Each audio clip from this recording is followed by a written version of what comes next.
Get ready to crack the code of Excel's hidden power. Welcome to a journey that will unveil the mysteries behind absolute and relative cell referencing, unlocking a world of spreadsheet mastery. Greetings, Excel explorers. Prepare to embark on a thrilling expedition as we decode the magic of absolute and relative cell referencing in Excel, revealing the keys to taking your spreadsheet skills to the next level. Prepare to embark on an epic Excel adventure like no other. Get ready for a journey that will lead you to the buried treasures of spreadsheet excellence. Hello, brave spreadsheet adventurers. It's time to conquer uncharted territories and unlock the secrets of absolute and relative cell referencing in Excel. Join us on this thrilling Excel expedition. Let's unlock the potential as we demystify absolute and relative cell referencing. Are you ready to elevate your spreadsheet skills? Let's dive in. First of all, we all need to know what is difference between absolute and relative cell referencing. In Excel, the difference between absolute and relative cell referencing lies in how cell references are treated when you copy or fill a formula to other cells. They affect whether the reference remains fixed or adjust as you move the formula to different locations in the spreadsheet. Now you will be understand from the given example. So here I have some data of company where he listed the profit of 5 months. So we want total profit.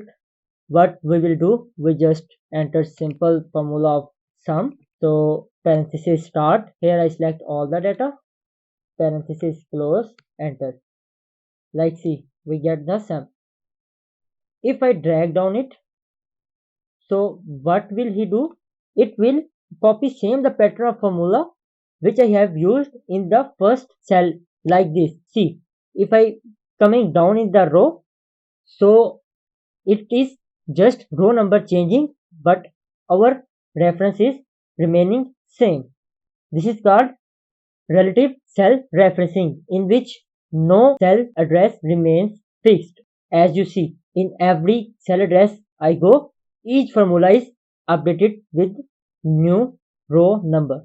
Like see, this is called relative referencing, in which nothing remains fixed. So if we move on our second option, absolute referencing. In this sheet, we use absolute referencing because we want to fix something and calculate something from it. Now you will be understandable from the given example. Like see, I want to calculate profit before tax. So formula of profit before tax is available by company, which I also have provided this data. For profit before tax is equal to profit after tax divided by 1 minus tax rate. So if I use relative cell referencing, like for example, is equal to profit after tax, division sign, parenthesis start, 1 minus tax rate, bracket close. Like it gives me accurate output. If I drag down it, so now it's giving me errors because it is using relative referencing.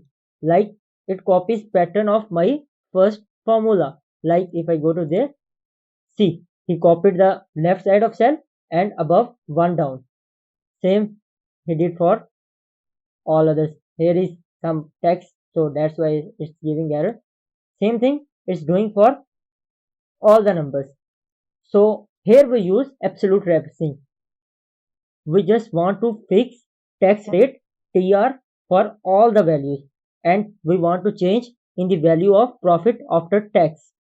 So what we will do, we just go to our formula. So we use mostly dollar sign to fix our cell. So we just go to our keyboard, press F4. Like see, now my this cell is fixed. So if you want to fix only your row, press again F4, your row will be fixed. If you want fix only column, you just again press F4, your column will be fixed. So if you want to go neutral, you can do it again pressing F4. So I will fix both things, row and columns. Now press enter. Now if I drag down it, now you can see it's giving me accurate output. Now we can see, like if I go to each cell, my PAT is changing, but my other tax rate is not changing because I fixed him with absolute referencing. So like you can see in each cell, if I go to there, you can much more understandable. So here absolute referencing is too much useful when you are fixing some value and want output again and again from there. Like this, I want to subtract tax rate from 1 for each PAT.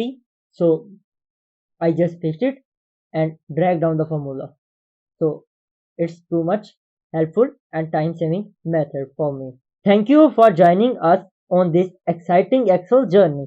Don't forget to hit that like button, subscribe for more, and get ready for more incredible Excel revelations ahead. Until next time, keep decoding the Excel mysteries.